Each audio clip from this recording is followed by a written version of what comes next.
Приветствую вас, дорогие друзья, усаживайтесь поудобнее, приятного вам прослушивания.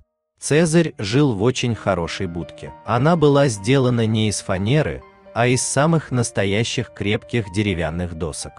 Также Андрей, хозяин пса, позаботился и о том, чтобы утеплить жилище своего любимца. Таким домом можно было гордиться.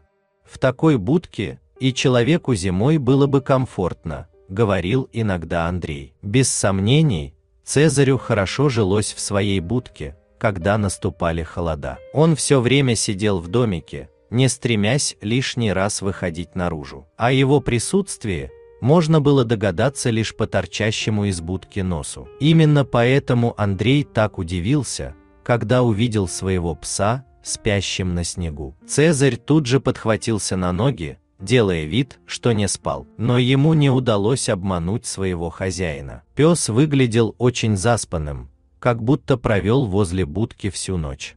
«Ты же простудиться можешь», – ужаснулся Андрей. «Чтобы я больше такого не видел». Цезарь смотрел на хозяина так, будто понял, что тот ему сказал. Андрей успокоился. Но следующую ночь пес снова провел во дворе, так и не перейдя спать в будку. Андрей не мог понять, что происходит. Утром он, отдав Цезарю миску с едой, заглянул в домик, пытаясь увидеть, что именно пугает его собаку. В будке оказалась кошка с 2 котятами. Животное неприязненно посмотрело на человека, но даже не шелохнулось. Рискнув, Андрей перенес кошку и ее детей на свою веранду. Будка, конечно, теплая, но котята слишком малы, чтобы этого было достаточно. К тому же, у Цезаря не получилось бы вечно спать на снегу, без вреда для здоровья. Кошка очень плохо отнеслась к человеческой инициативе. Она шипела на Андрея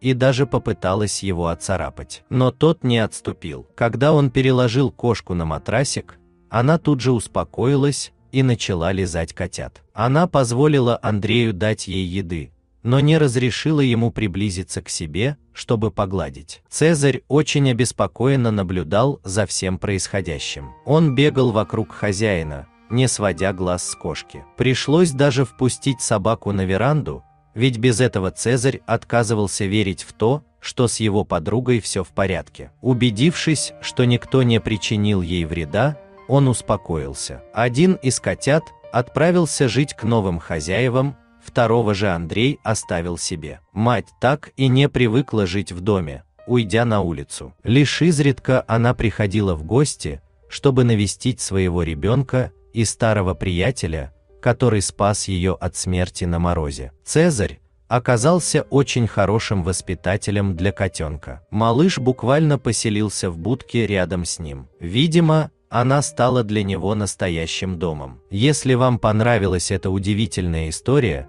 ставьте лайк, подписывайтесь на канал и делитесь им со своими друзьями. Ну и, конечно, не забудьте нажать на колокольчик, чтобы не пропустить новые интересные истории. Всем пока и до новых встреч!